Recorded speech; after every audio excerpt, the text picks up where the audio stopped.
Hello and welcome to the show. We start this week's downhill chaos with one of the great American landships, the Lincoln Continental. I loved having this car in Forza 4. Great fun thing to mess around with. Unfortunately, there is no fire to be spat from the exhaust. The hikers never really going to stand a chance against this car. Let's face it.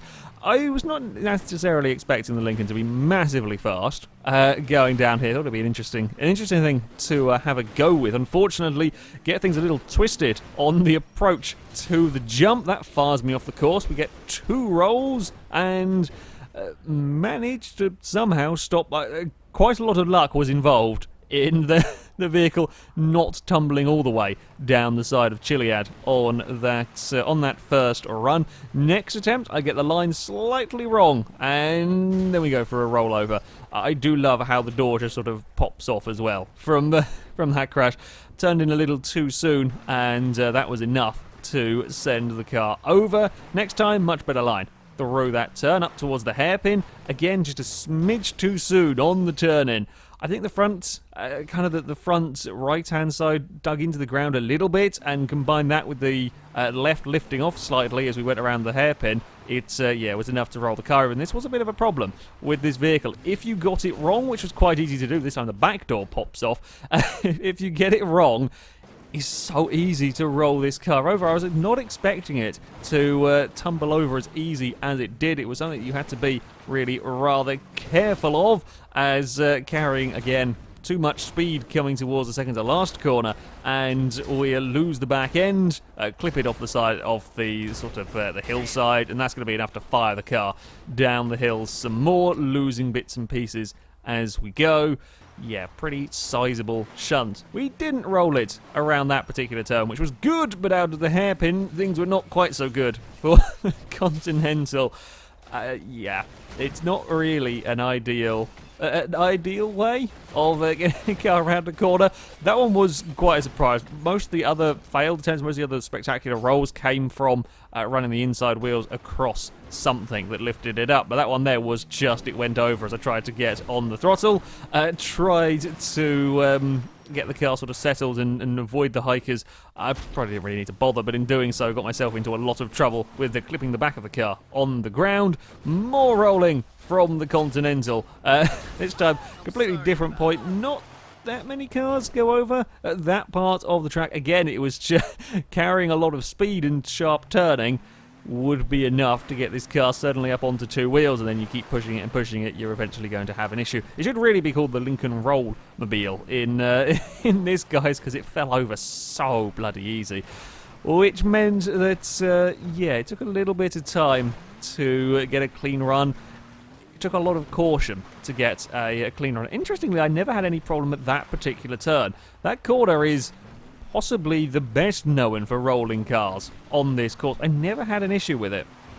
It was these turns down here that caused bigger problems. I actually ran a tad wide. Wasn't too worried about that though, because it meant I stayed out of trouble. Had to be a little careful on the accelerator out of the hairpin. If you went too crazy, that was when you could get the car up on 2 wheels. You just had to have a split-second pause for getting on the power. And once you've got it turned neat enough, then you could go for it and everything would be okay. One thing that did impress me about this car, the brakes were pretty damn good. I was expecting it to be absolutely awful, especially after some of the vehicles that have gone of late, but no, this actually got stopped really very, very well. Its acceleration wasn't too bad either. Again, for what it is, the acceleration was half decent. It was just the caution you had to take.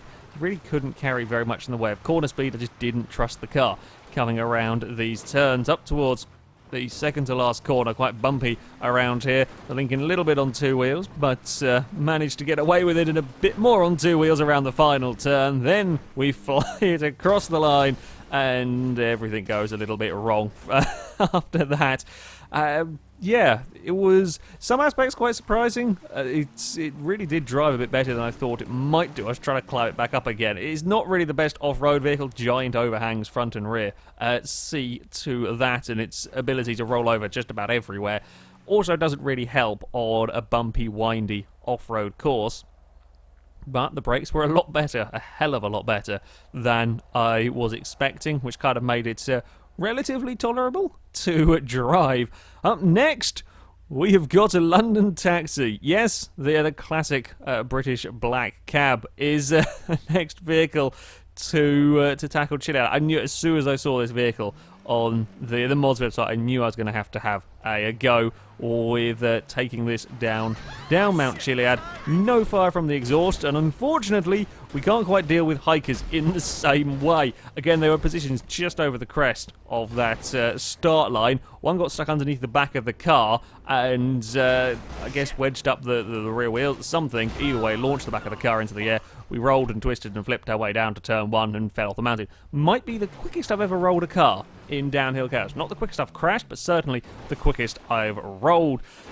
Did actually feel like a pretty good car to drive, have to say. Was not expecting it to be as nice to drive as it was, although I did get a bit carried away on this next run, trying to take too much speed. I took a little bit of a shortcut across a corner, and that wasn't a good idea. Launched it up into the air, got about 4 rolls out of it, though. I did like to roll the taxi. It really... Not in the same way that the Lincoln did, although it could do that. It could have some spectacular two-wheel moments. This was more of a case of once it started rolling, it just kept going and going and going. It really did like to tumble in spectacular fashion, losing almost all of the bits that it could. The door... I love how Michael tried to close the door, only for it to be immediately ripped off.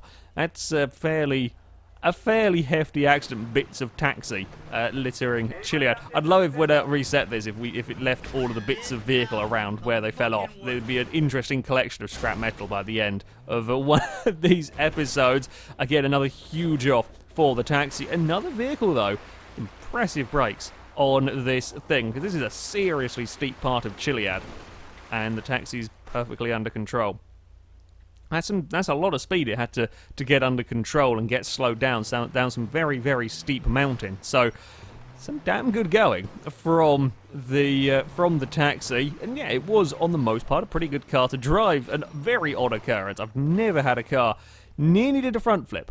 Never had a vehicle do that at that point on the track, so that's a very, very odd one. Little bit out of control at a bad place, and again, once it's starting rolling, it's quite a tough bugger to get back under control. Certainly, gives you some spectacular crashes. This taxi again, Michael slamming the door shut while in midair. Not much point, it's gone now, and some more flips. Hey, one of the doors just about survived, or one of those is skating off down. Oh, there's the other one as well.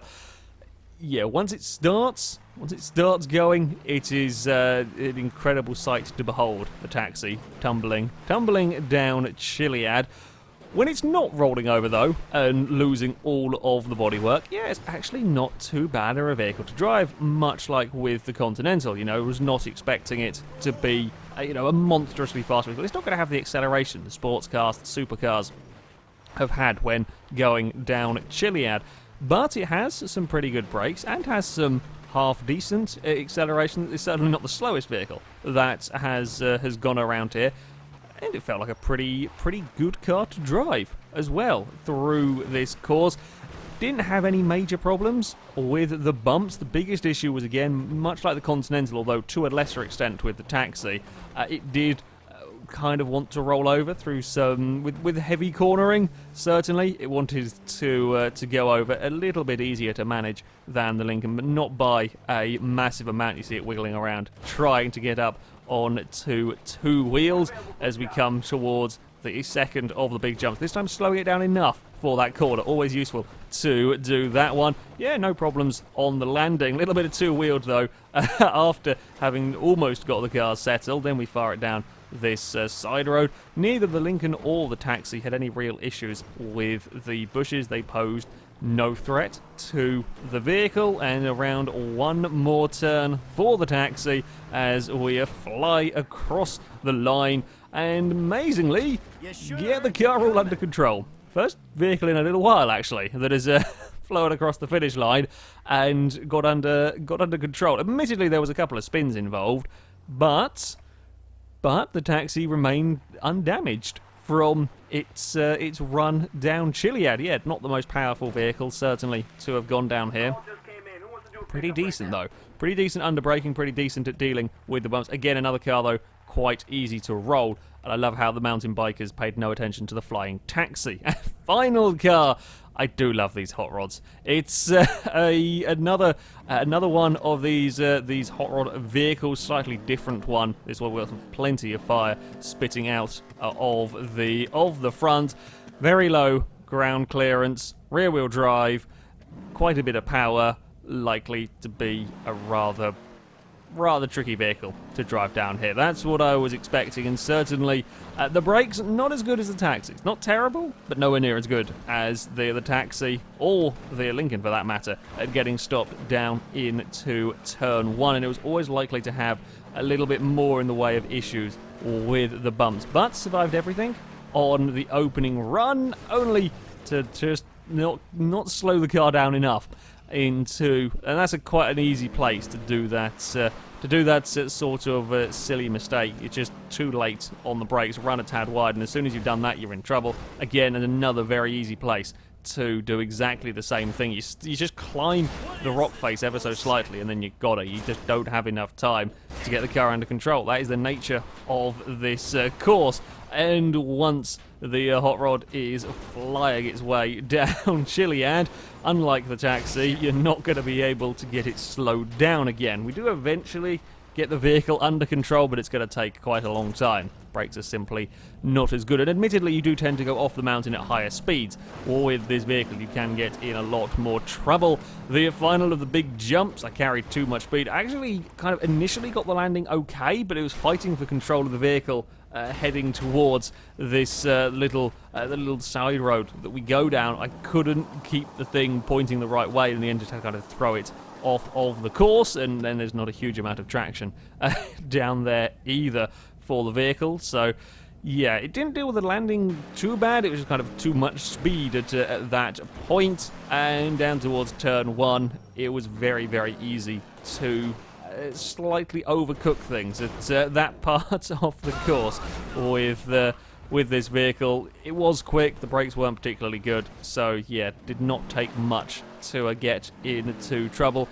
Wasn't too bad though, sort of learning this, but you had to unlearn some of the things that I've been doing with the taxi and the Lincoln, certainly, for this car, because of these increased acceleration, but a hell of a lot worse braking. So yeah, braking it where I was braking for these corners, you had to do it quite a considerable amount earlier. It wasn't the greatest handling car either. Sometimes it was a little uncooperative through a couple of the turns. Wasn't likely to roll over though, which is always a plus point when trying to get down chiliad. And despite the tiny ground clearance, didn't really have too many issues with the bumps. We have seen some sports cars and so on with very, very low ride heights have a lot of problems with the bumps around here. It wasn't sort of kicking the car out massively sideways around here. This corner here is notorious for having powerful rear-wheel drive cars giving them problems as you go around that turn, a big bump mid of the turn. This car, no issues. It didn't even kick the rear of the vehicle out sideways whatsoever. And again, you know, that's a fairly heavy landing, and while it's not massively fast through these turns, it simply doesn't have the grip to carry the corner speed as such. It is pretty good on the landing of the jumps, and you know, dealing with the incredibly rough surfaces, I run a smidge wide on the way down here, no problem for the hot rod. Can get it all back under control once more for the second to last corner. Again, very bumpy second to last corner. Doesn't flick the car out sideways though. Again, seen that happen to many a vehicle, and it is across the line for the hot rod in between the mountain bikers. And it's another one that I actually managed to get across there and get the car stopped relatively even neater than we did with the taxi on this one. So yeah, actually a bit of a surprise, this vehicle. It handles kind of how I was expecting it to. However, the way that it deals with the bumps is pretty damn good going when you consider you have, well, next to no ground clearance on the car. On to the times, and it is the taxi that goes fastest. It is only fractionally though. 0.2 of a second separate the taxi and the Lincoln. They are relatively down the table, although it's very much in mid-road car territory. fractionally down on the Lada Niva, the BMW M6. The Faction Lowrider actually has a half-decent time down here. They do beat the Lurcher Hearst, they beat the Ford Sierra Cosworth, the McLaren F1 Longtail, admittedly. That is a race car that had quite a lot of problems with a very, very bumpy surface, but still, you know, the Taxi is faster than a McLaren. Further down, we find the Hot Rod 135-3. You know, it's not too bad on the times. It's slight slower than the Batmobile, the DeLorean, Tornado Lowrider. So it does beat out the Bentley Mulsanne, the Hummer H1. I was actually expecting the Hot Rod to perhaps go a little bit faster. I think it's his lack of grip. I just can't carry any quarter speed with the car. While it dealt with the bumps quite well, it just simply couldn't carry any speed through the turns, and the brakes weren't particularly good.